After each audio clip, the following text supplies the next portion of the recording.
Yeah. I love my HBCU. And boy, I love it, love it. I love it, love it. I love my HBCU. And man, I hope my team they won. Yeah. I hope my team they won. Yeah. Man. I hope my team they won. I hope my team they won. Yeah. I tune into the HBCU Sports Lab to see if my team won or lost. If they lost, I'm quiet as a mouse. But if they won, keep tab. I'ma do the dab, yeah. Dr. Cavil, he know what he be talking about. Mike and Charles, they know what they be talking about. They compress the analytic data with your hip hop. If you know them like I know them, they gon' tell you if your team, if they won or lost, and who the ball. So listen to Professor, yes sir, and pay attention, cause he gon' teach a lesson. Dominant yet again here at the CAA Indoor Track and Field Championships as the men earned their second consecutive CAA crown here in Boston. I'm Griffin Della Penna, and this is your CAA Championship Recap.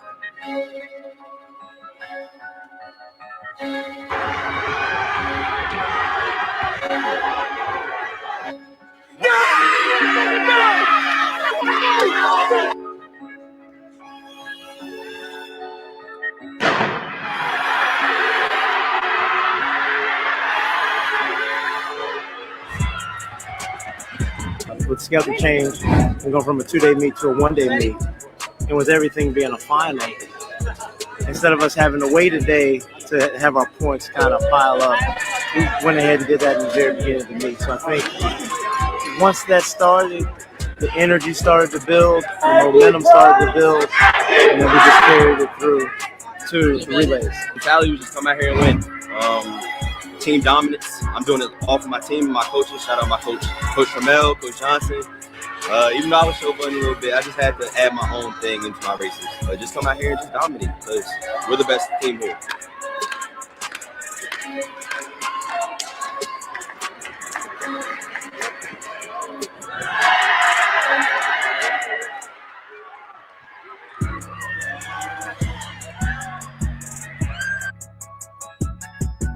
They're very close. And it's something that's very organic. It's something that when I came to this university was kind of already there. And you saw us in the stands. I mean, all meet long, we were chanting and rooting for each other and just creating that energy. It's culture. Like it starts from the first event to the last event. So if you bring energy from first event, it's just gonna carry us on. So yeah, it's just our culture, where we come from. Some teams are quiet. Hey, we gotta be loud, and we're gonna win.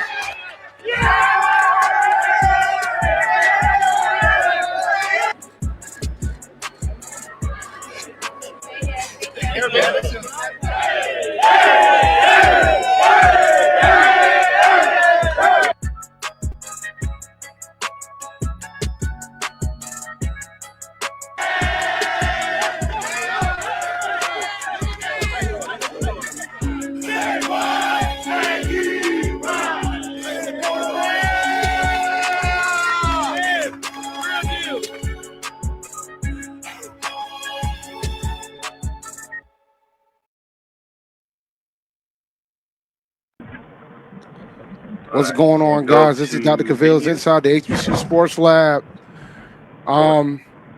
Just wanted to start the show with that, man.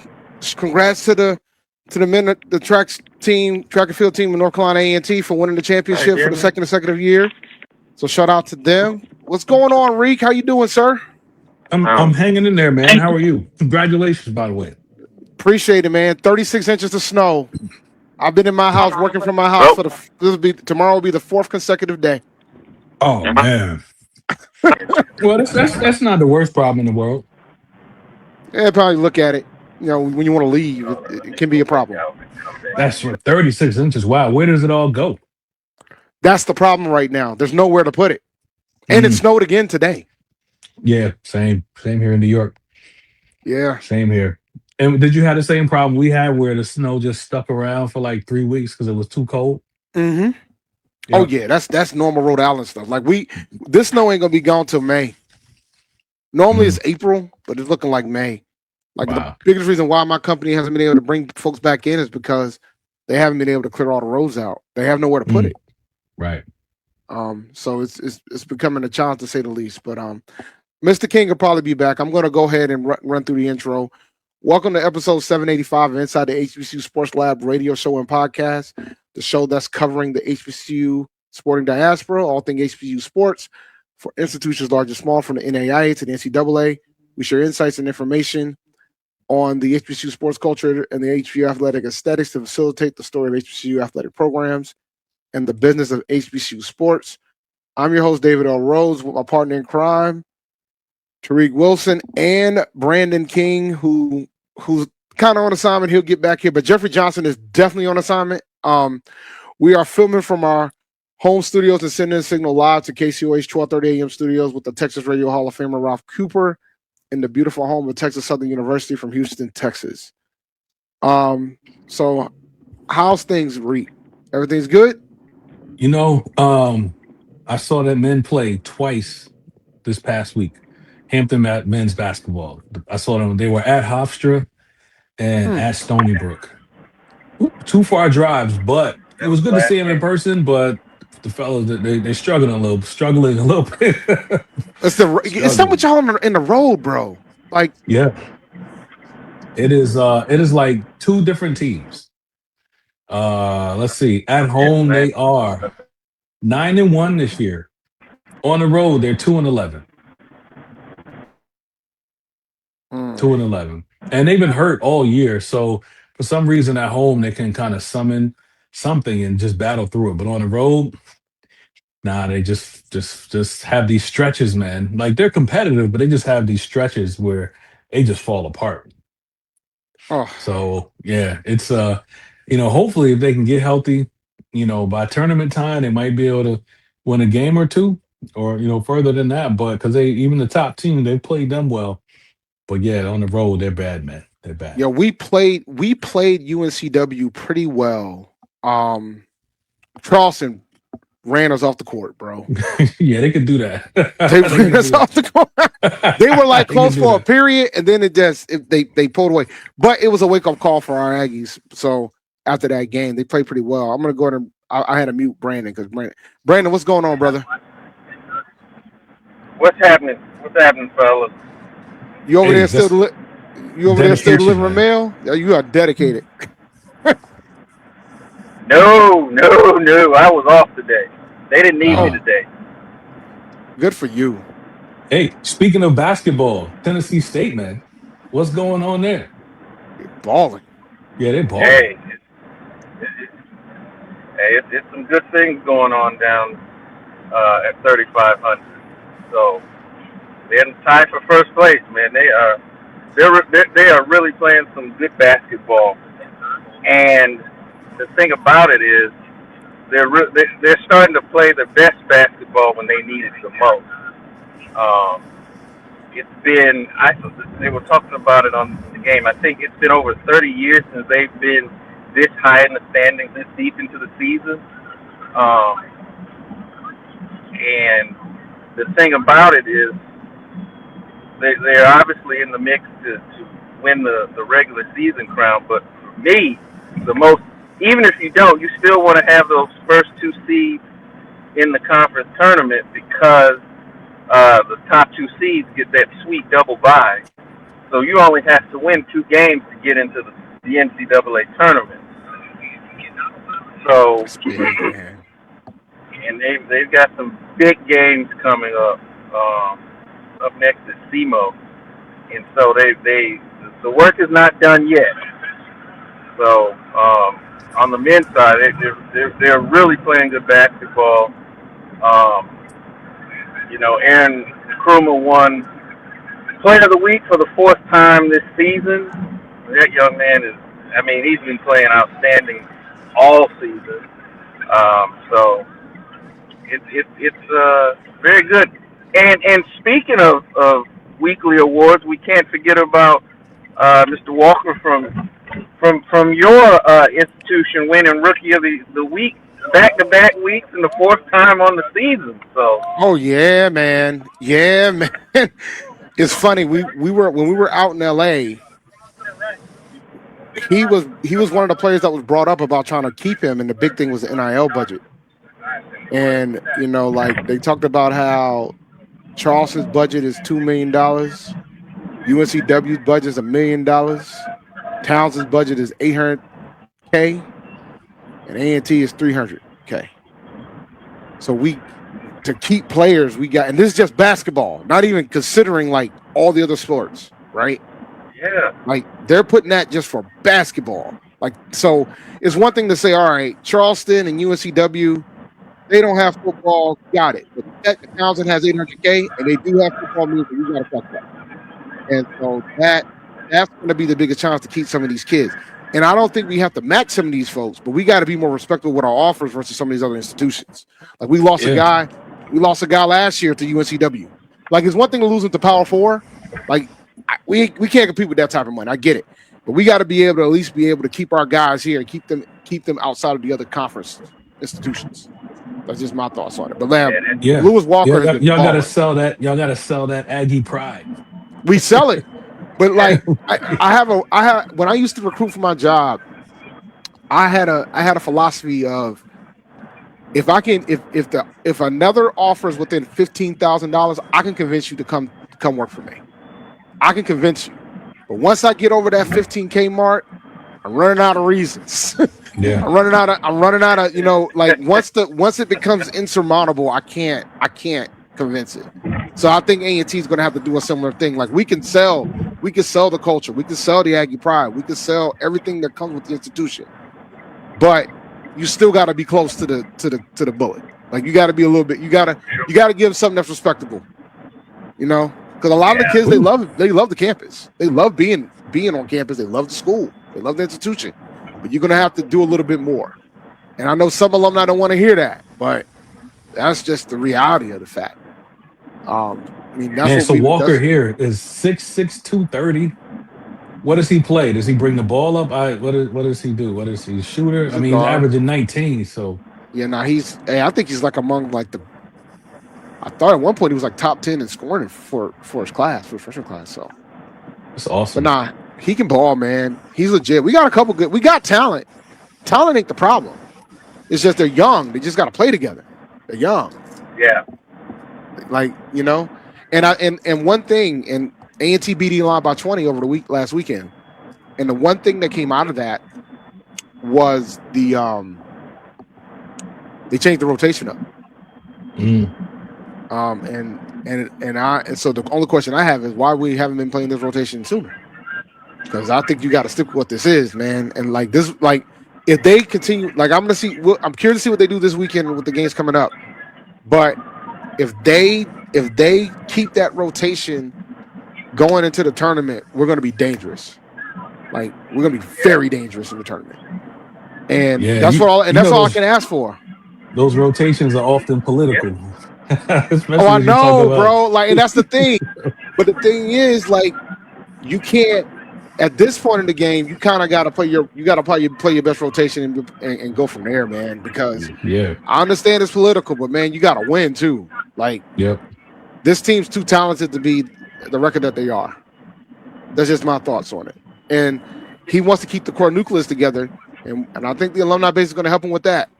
So we shall see, man. I want to take the first break, and then when we come back, we can keep talking about basketball, trying to roll into the women's side, the ladies' side as well, and then we'll go from there. So we'll be right back right after this first break. From cancer care to accidental injuries to cardiac care, we all know that there are times that you can't control what happens in your life. But with Globe Life Family Heritage, you can be prepared to weather the storm when it comes. Call Dr. Beverly Eagle Rogers at 877-300-8269 or visit the website at globelifefamilyheritage.com. With over 25 years of serving communities, Dr. Beverly Eagles Rogers is here to help you and your family through difficult times. Dr. Beverly takes pride in Globe Life being one of the few companies that returns 100% of premiums to clients that stay healthy. So for more information, call Dr. Beverly Eagle Rogers at 877-300-8269 or visit the website at globelifefamilyheritage.com. HBCUSportsLab.com. And we have to fund our kids in these colleges, and we have to make sure our kids have seats in these colleges. Now, what about HBCUs? You mentioned. Absolutely. You got to fund them all, and you got to make sure they're properly funded. You know, the real reason why I went after Comcast and Charter, it didn't have anything to do with my cable networks. It didn't. What happened was a gentleman wanted to do the Black College Sports Network in partnership with the HBCUs. And Comcast did not accept it. And that would have made a lot of money for these black colleges. Absolutely. And it would have educated the Black College Sports Network. This is what he wanted to do. That would have educated a lot of black kids. And when they didn't do that, that's when I came off the bench and said, okay, I'm going to light you up like a Christmas tree. Okay. That was the real reason why I got into it, was when I saw what happened with the Black College Sports Network, which I don't own. I just knew. Why didn't you buy it? I just knew. I just knew that these black. I like that talk. Right? I knew that these black colleges were going to benefit, and these black kids were going to get the education that they deserved and not have to pay. There's a shot. It might be. It could be. Right field. Grand slam. What a shot. That's how you get hot, young fella. Thank you guys for what you do for HBCU athletics. This is a fantastic avenue for all of us. This is our ESPN, so we love what you guys do, and all you guys at BCSN. We really appreciate what it is that you guys do for us. Movement, a statement, a legacy. We celebrate the pride, the purpose, and the culture that make historically black colleges and universities legendary. HBCU Image, a Kenny T's company. You're looking for the latest information on Southern University sports, the Southwestern Athletic Conference, and HBCU athletics. There's only one place to go. Tune in to the Carlos Brown Show, exclusively on the Black College Sports Network. Compress the analytic data with your hip-hop. If you know them like I know them, they gon' tell you if your team, if they want a lot, and who the ball. So listen to Professor, yes sir, and pay attention, because he gon' teach a lesson. Welcome back to Dr. Cavil's Inside the HBCU Sports Lab. This is episode 785. This is the Indy Report. So we were talking about basketball prior to us going to the break, and I think the big things that we're like right now, I think we got a scenario in place, at least on the men's side, that we can potentially have 4 HBCUs make it in. The only thing we need Hampton to think that they're at home when they go to the CAA tournament in DC, and maybe Hampton can sneak something. A&T's playing their best ball right now. They could probably potentially get a chance to sneak in there, maybe be dangerous in the tournament, maybe pull something off. You never know. It's a tournament, man. That's what madness is. That's what March Madness is all about. And then we got Tennessee State out here doing the do. And hopefully, so we got a legitimate shot to have 4 members, 4 HBCUs get into the NCAA tournament, which would be a sight to see. I don't think that's ever happened before. That'd be crazy. So that would be awesome. I Who's think the best Tennessee of that State's 4? Is Tennessee State the best? Is Tennessee State the best? Yeah. I mean, Howard might have an argument. Yeah. Those are the 2.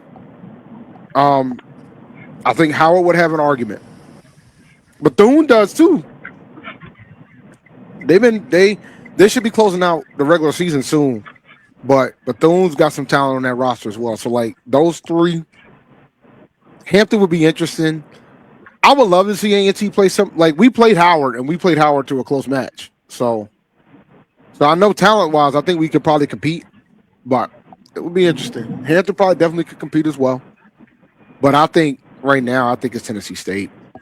Howard's got an argument. Bethune has an argument, but I think it's Tennessee State. Hey Brandon, can you hear? Yeah. What is Tennessee State doing? Like, because y'all lost some players, but whatever y'all reloaded with, balling. Like, what are y'all doing to win? So they did. They had quite a few guys who are holdovers from last year. Particularly some of the top guys: Travis Harper, Aaron Nkrumah, Dante Harris. They were there under Coach Collins. The thing about it for them is that they're long, they're athletic. They don't shoot the 3 particularly well, though. Travis Harper, he can get on a heater. He's been shooting the basketball pretty well, particularly in the latter part of the season. But for them, and Coach Smith has said it all season that he wants to be a ball club that hangs their hat on defense. And so when they're able to really get out and create turnovers, and they can get out into transition and really use that athleticism, that's really when they're at their best. There's been, and I've said it before, so many of the runs that they have made to either get back in games, to extend leads and put games away, happens because they're able to create turnovers and or speed up the pace and get into a transition contest.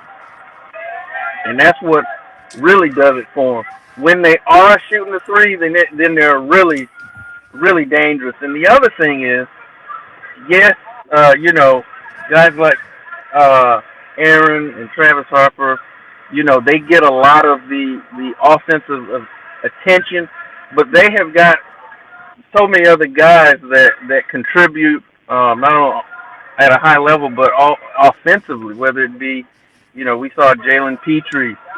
We've seen him show up and have good games, whether it be Carlos Williams off the bench. We just had a couple games ago, Javion Spikes come in and have a career night. And this is without Khalil London. So, they've got a lot of guys who contribute, and so they're playing. They're really starting to peak at the right time, and I think they're a team, that to use this cliche that you don't want to see in the tournament, and we really saw it in the SIUE game. Now, granted, they were without their top two scorers, so they were offensively challenged, but their length and what they're able to do, they really have the ability to make it tough on opposing offenses when they're locked in, and that was on display. So if they can continue to bring that type of effort, particularly on the defensive side of the ball, that feeds into their offense, and that's really they started to get into more of a rhythm on that, and that's when you've seen their level of play even go up as the season has progressed. Man, that's awesome. You know what helps too is like somehow you guys, and you got to share this secret, you guys get good coaches. Like you got Nolan Smith, you got Eddie George. So whatever y'all doing, y'all are attracting really good coaches there. I got to say this now. I know that particularly on the football side, Dr. Allen takes his lumps from the fan base because of the perceived or, the adherents to want to stay in the OVC, and that as opposed to coming home, so to speak. And that's a conversation for another day. But like you said, when it comes to hiring, I mean, it's been a lot of home run hires. Like I said, from Coach George to Coach Smith, and I think Coach Barlow is going to be another one. When you bring in a Candace Dupree, so I think from that standpoint, he has not only the ability to identify coaches, but be able to bring them in and whatever he's saying in the interviews or whatever he's looking for, it's working. Yeah, that's awesome, man. It is. Yeah. But back to Hampton. We'll talk about Hampton for a minute, man. I got a question for you, sir. Yes. Why are you guys playing Charleston at 11 o'clock in the morning? I wondered that myself. There's got to be a reason. I didn't hear, but there's got to be a reason. So Charleston's going to be a tough one. Luckily it's at home, though, so y'all should play well. I mean, it's at home. Mm-hmm. That'll be at 11 a.m. on Monumental and on Full College. So if you're in the local Virginia area, you'll be able to catch that on network television. And then you got Hampton's playing Northeastern on Saturday at 4 o'clock, which should be another win. Northeastern's not that good. A&T's got UNCW on Thursday, and William and Mary on Saturday. UNCW is going to be on the road, which isn't that far from Greensboro and Wilmington, and William & Mary is going to be in Greensboro. So You get should be. Lamoth. Lamoth comes back home. Yeah, Lamoth comes back home and he's healthy because he was hurt in the beginning of the year, so he's healthy. Lamoth got his bag, and I didn't see him playing a lot early. Maybe because he wasn't healthy, or he wasn't healthy. He was in a boot going into the season, so we'll see. It'll be interesting to see how that game goes. I like we kept it close the first time, but Lamoth wasn't available the first time, so yeah, he comes home. Well, he's not coming home necessarily. It's going to be a home game for him, but he gets to see some of his old teammates. Ain't too many of them left on the roster, truth be told, but you get to see a couple of his old teammates and some new friends. So we'll see how that goes. I just hope we keep it competitive. I mean, it's going to be in UNCW. They've got a pretty rabid fan base on the basketball side of the spectrum. But should be interesting as well. On the women's side, I think we're all hurting on the women's side, man. We're all hurting. Even though, except Paris Locke won co-CA Player of the Week, got a triple-double. So shout out to her. Triple-double.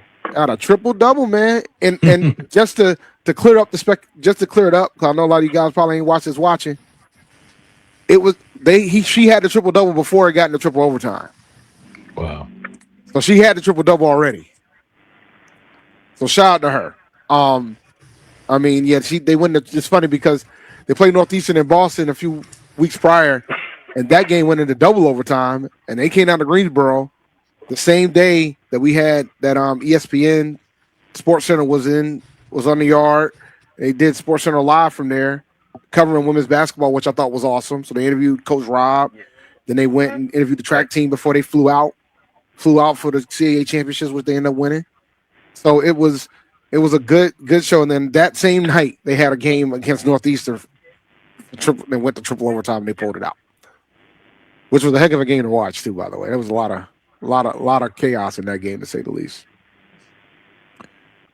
Yeah, that's awesome, man. The ladies for all three of us. We gotta hope that we just make a run in the tournament. Right now, A&T is 5-9, 10-15 overall.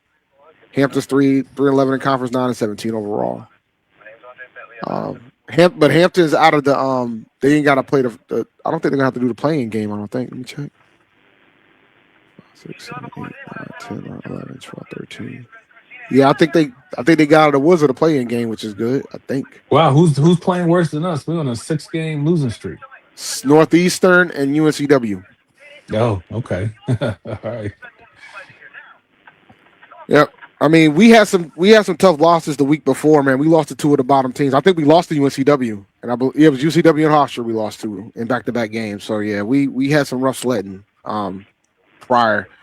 I mean, A&T, I think they gotta figure out the turnovers. I think they're starting to play better together, but I don't know, but not enough to give Charleston any fits. I think we could probably compete with anybody else but Charleston. Charleston might get a 13 or a 12 seed if they end up winning the tournament. Mm-hmm. Yeah, they're that good. They're really good. Yeah, no, they're good. The Barbeau twins, they're good. They are good. But we'll see. I mean, we got a lot of time. We got a little bit of time left, but I mean, our A&T plays they got to go to Monmouth and they got to go to Drexel this weekend. So 2 of the top 4 teams. So hopefully we can show up and show out and do what we need to do there. So it'll be interesting to see. But I was just happy they snapped that 3-game losing streak. So, as for Hampton, we got y'all got Stony. Y'all going to Stony Brook. Y'all going Northeastern. Maybe, man. Maybe if I get back in time, I might pull up to that Northeastern game. Maybe. How far away is that? An hour, but I might be in Connecticut, so it's an hour from my place. But we'll see. Yeah, I'm not. But they coming to Stony Brook, man, on Friday. That's probably a hike for you though. About like an hour, right? No, I did that over the weekend. We spent more time driving than at the game because of traffic. Because of traffic, yep. So we got there right before halftime. May I suggest the train? May I suggest the train, sir? Yes, I'm all for the train, but that takes about an hour 45. Oh wow! I know. Yeah, it's at the tip of Long Island. Oh, so you even if you get on, you can probably catch the LIRR, but it's still it's a long ride once you get the Long Island. It's a hike. Yep. Oh yeah, it ain't like Hofstra. No. Nah. That wasn't bad. That wasn't bad. Yeah, no. Okay. So how's your ladies doing, sir, Brandon? In 2 words, not good. Not good. Had another winless week. Are you worried about the coach, sir? I'm not to that point yet. Because things were in pretty bad shape when she got there. And okay, here's the thing. I feel like I said this. I might have said this a few weeks ago. At some point, your record is who you say you are. Mm-hmm. And right now, it's not good. Now, with that being said, the thing about it, when you watch them play, the thing about it for them is they're consistently inconsistent. That's the way you said it, man. That's the only way I can describe. Like, they will have stretches of really good basketball. Like against Lindenwood, you have a quarter where you shoot 70% from the field, but you're only up by 6 because you commit 7 turnovers in the same quarter. So you have these stretches of where you can't throw the ball in the ocean, or you have stretches where you can't secure the basketball, and it's those areas in the course of a game that kills them, and they usually result in a hole that they can't dig themselves out of. And that's really kind of what happened in the Lindenwood game. You lose that by 5, and then when you had a few stretches of that during the SIUE game, and you end up losing that by 15. Though it was competitive, it was more competitive than the score may indicate. And so they have, I think when they played Western Illinois, that was probably the best game they played all season. But they still have yet to play a complete 40 minutes. And so that's really what it is. It's just those little things that ends up killing them over the course of a basketball game, and they've got to clear that up. So I'm not on the panic wagon in terms of Coach Dupree, but I think heading into the off season and the next season is going to be a make or break. Yes. All right. Wow. Like I just looked at the schedule. They have 2 games left. They got to play SEMO and they got to play UT Martin. And Brandon can correct me if I'm wrong, but I do believe not all the teams in the OVC makes the tournament. I can double check that, but I don't think all the teams make the tournament in the OVC.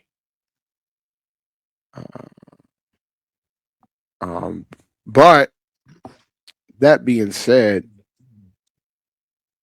yeah, I think only 8 teams make the tournament, and if that's the case, they're not going to get in. I don't think so. I could ask Brandon real fast. Brandon, only the top 8 teams makes the tournament, correct? Yes, sir. Yeah, so they're not going to make the tournament. I'm looking at the standings. They're not down. They're out. They're mathematically eliminated already. Okay. Yeah, they're out. Yeah, that's tough. Yep. That's tough sledding. All right, I want to take another break. When we come back from this break, I'm gonna pretty much go over some of the championships that's been won, and then I want to talk about the NFL. I want to talk about the NFL Combine and HBCU Legacy Bowl for a little bit. So we'll be right back after this break.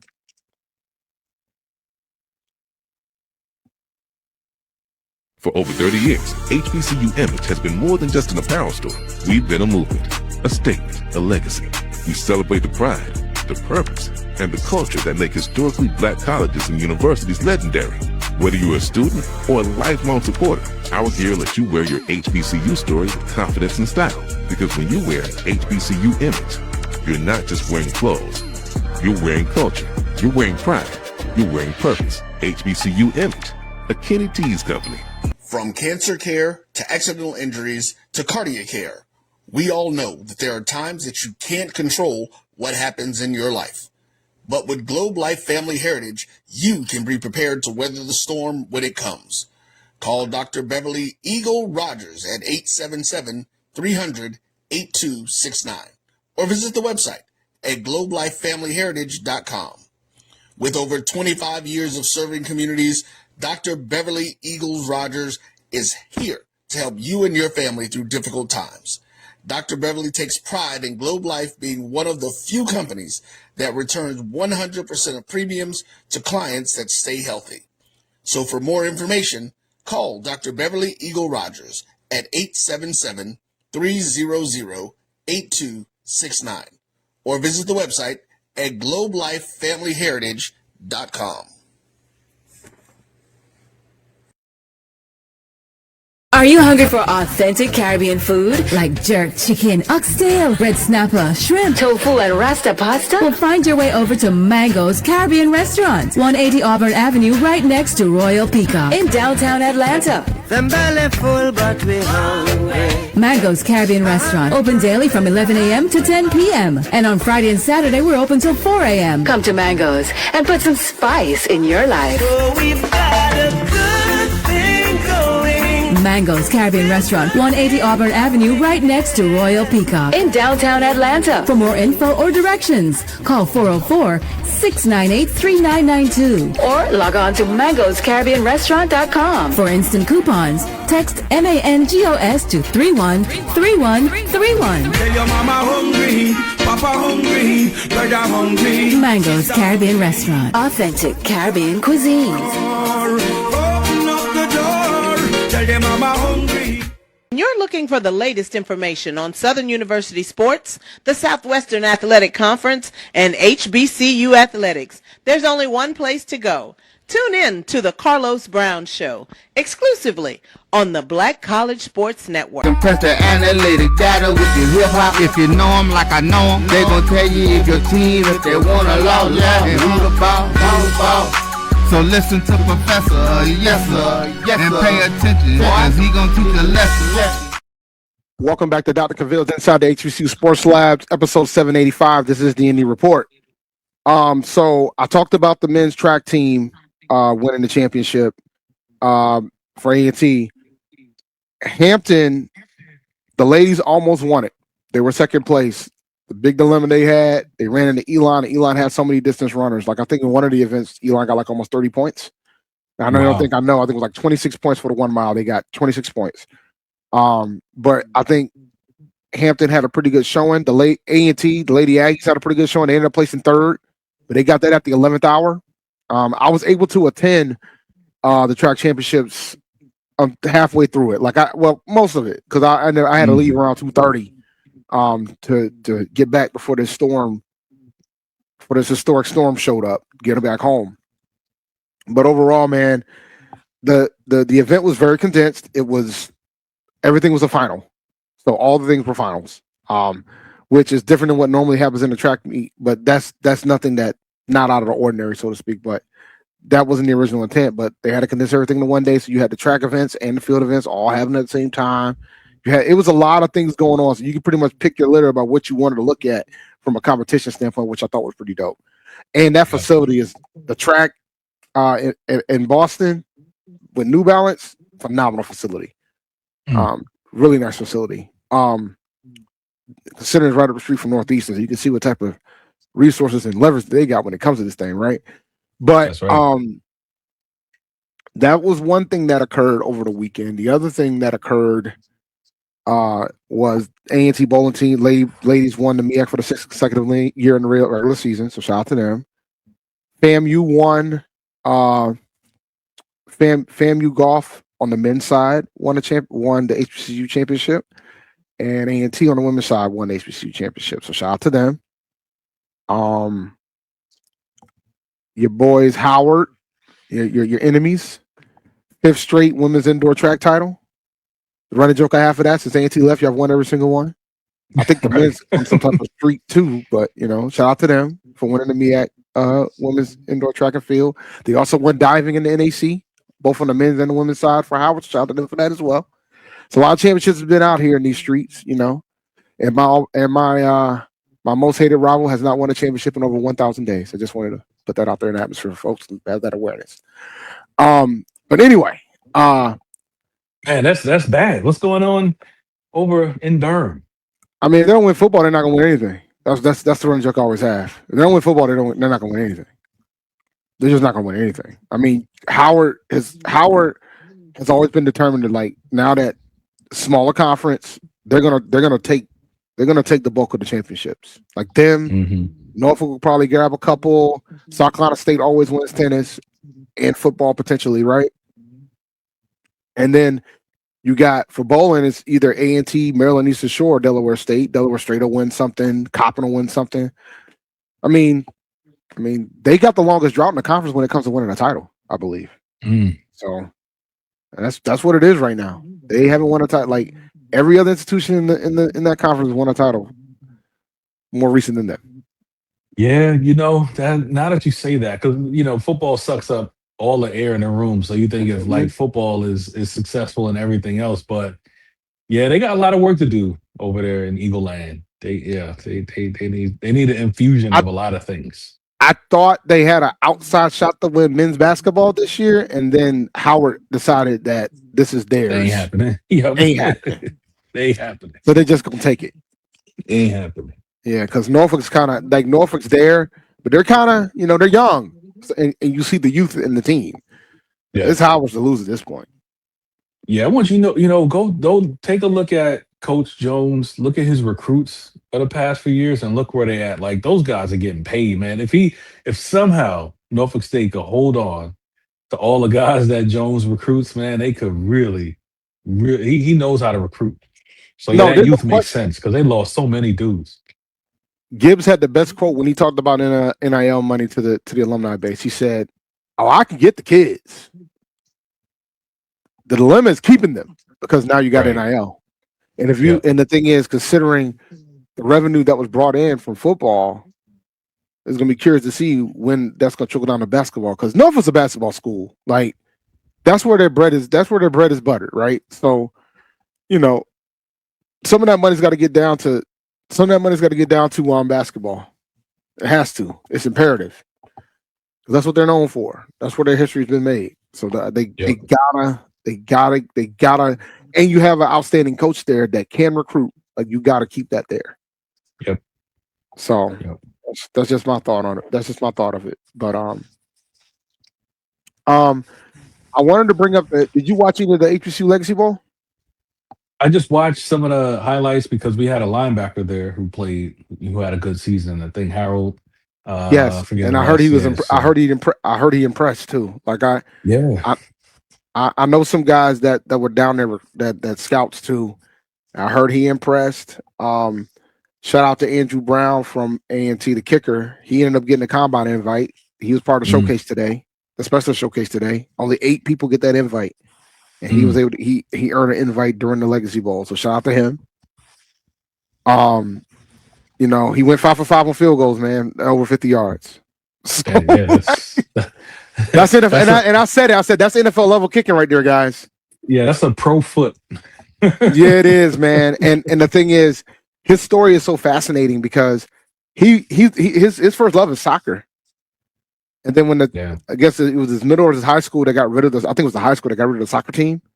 Then they asked him, well, why don't you be a kicker? And then he started kicking. He got really good at it.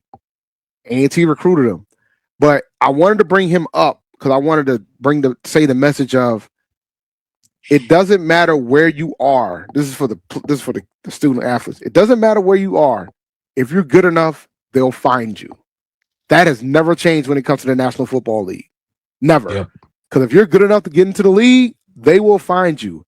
And so you don't have to jump around when there's a coaching change. You don't have to do all that. Andrew Brown had 3 different head coaches during his tenure at A&T. He got recruited when Sam Washington was here. Wow. And he still ended up with a combine invite. The only HBCU player to get one they'll find you. They will always find you.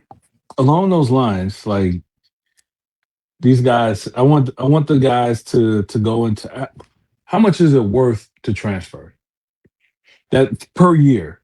Like based on if you compare, I mean, just playing time and if you add playing time versus the money, like our schools right now, you'll get a lot of playing time. You'll get paid. You're gonna get money, but you ain't gonna get a lot of money. So is that worth it? So you're at a comfortable place. You get money, some money. You getting playing time. You still living a nice life at our schools. Versus transferring, you may get 150, 250 a year if you're lucky, but you don't play. Right? You barely play, and you on the back foot as far as your degree is concerned, and you kind of in the wilderness. Like I'm guessing, what is that calculus for these guys? Apparently, this kicker, had some maturity and just stuck it out and kept working at his craft. But other guys, man, they out. It's like I'm out. I don't care what it is. Give me the bag. I want $150 a year. I'm out and not play. It's just wild. It's wild arithmetic for me. I wonder what how a guy's making those decisions. I think there's some folks who think they can make it to the league, or like in the same goes for basketball, right? They think they can make it to the league, and they don't believe they can make it to the league there. And you can have in basketball, you have an argument, but I don't know how strong that. And the only reason, and that's just off the data, right? Like it's been a while since we had an NBA player come out of an HBCU. And that was Covington from Tennessee State. It's been a bit. It doesn't happen that often, all right? But it's harder to get in the NBA anyway. Like it's hard to get in the NBA. Like it's not like it's very difficult to get in the NBA. It's much more difficult to get in the NBA than the NFL, truth be told. But that's another discussion point. But so it's hard to get in the NBA. But in the NFL, like I know there's been numbers that show that kids who tend to transfer up, they don't. If your goal is to make it to the league, your best bet is to stay where you're at, based on the data, regardless of where you're at. Because when you start transferring, that changes things, right? But now there are some that do pan out. Like you got somebody like Bashar Tootin, that transferred out, worked out. But there's a lot of stories that aren't like that because only 1.5% of the players of college players make it to the NFL. Yeah, I think a lot of guys, they're not even. Some guys are thinking about the league, but most guys are thinking about that immediate check now. If someone's dangling, $200K a year in your face, it's like, we old, we know that. He ain't. But here's the kicker, man. He ain't. They're not thinking about the long ball. But then there's some folks where, like, for example, like the whole thing that's going on with the quarterback from Ole Miss, who just won, and he's gonna get to play for Ole Miss another year. It looks like it appears. He's going to get a big check, like a $6 million check, I think it is, to go play at Ole Miss. That's rare. It ain't everybody. Not everybody's getting that type of money. And the thing is, truth be told, if I was him, I would absolutely take that bag because, I don't think he's an NFL quarterback. This might be his biggest payday. He might get to go into the league off of if he has a good year, but I just don't think he's going to be there that long. Like he's probably going to make more money off this than anything else. But it's just. I think folks just got to start making like better thinking it through. Like there was a tweet I saw about the coach in Montana retiring. Ended up going to Illinois when it was all said and done, I believe, if I remember correctly. But he ended up retiring, being the head coach of Montana, right? So whenever a school loses a coach, the players get a 15-day portal window. Not a single player went into the portal. Not one. Wow. Like not one, not a iota. Them kids are smart, man. They understand the number game. And don't think they're not being recruited. It's Montana. They're one of the top schools in FCS. Football programs in FCS. So it's not like they're not getting recruited, but not a single one hopped into the portal during that window. They had I think it's like a 15 or a 10-day window. Not a single one went to the portal. That's amazing. I'm telling you. So like the numbers, a lot of these kids don't realize once you hop into the portal, you played your last snap of college football. Yep. I heard two things. There were two. I was talking to somebody involved in this. There's two other dynamics at play here. One is the uncle. Yep.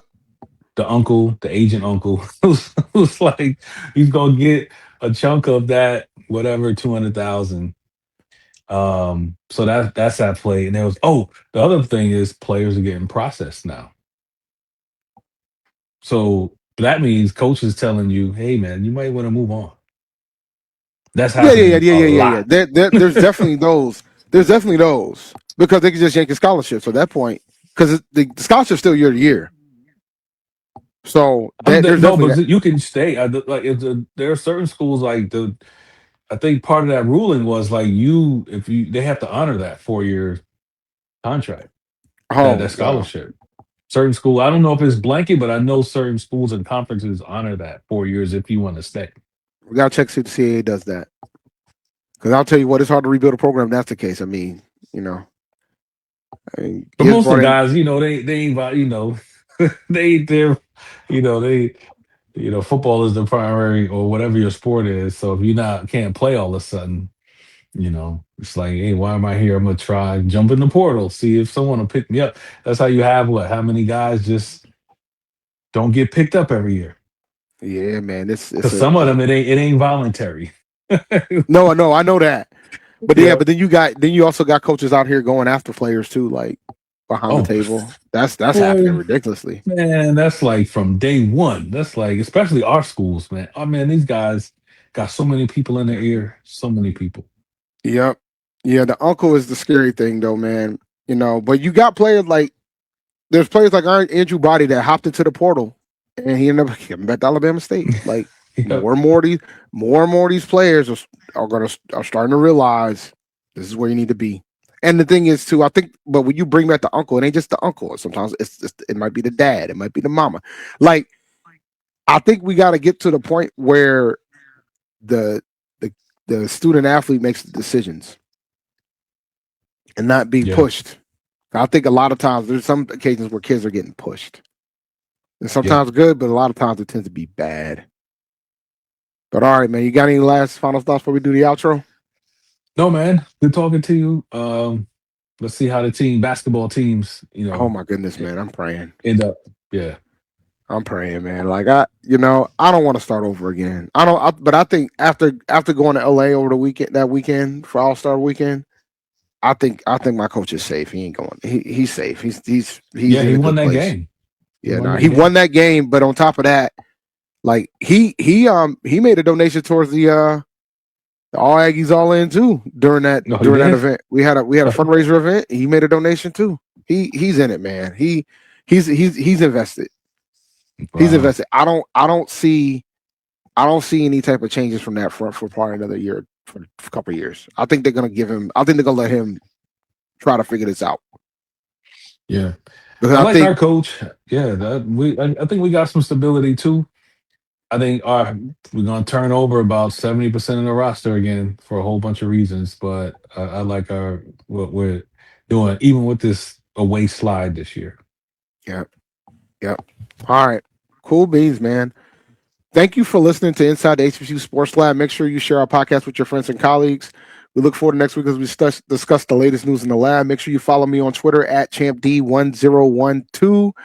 Check out Big Reek at hupirateship.com, and also check out their podcast where they go over at Pirate Sports across the board for Hampton, which they really do a tremendous job with that. We look forward to next week to discuss the latest news in the lab. Make sure you follow Dr. Kenyatta Cavil on Twitter, Facebook, and Instagram. Inside the HBCU Sports Lab 1 on Facebook, and Inside the HBCU Sports Lab on YouTube. Dream big and continue to move forward. We'll talk to you soon. Rake. Of course. Lecture. Dismiss. All right, guys. You have a good one. See you guys next week. All right. Have a good